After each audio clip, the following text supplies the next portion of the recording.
All right, Tesla fam, guys, let's get straight to it, guys. So today I'm going to show you how to locate your Tesla using the key fob, or you can call it key card.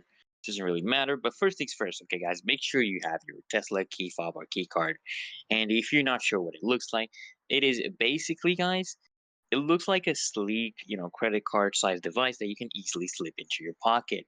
Okay, that is what it is basically. Now, you want to look for the locate button on your Tesla key fob, okay? It usually has a small icon that looks like a car with a sound wave, okay?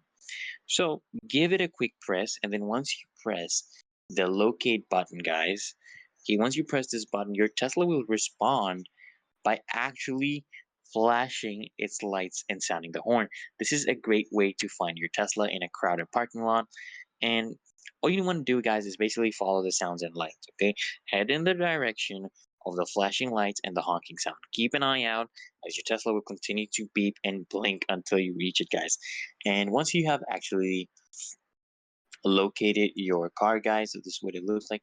So once you have actually located your car, your Tesla will, you can just simply approach it with the key fob in hand, and your Tesla will automatically unlock all the doors for you as you get close, thanks to its proximity feature.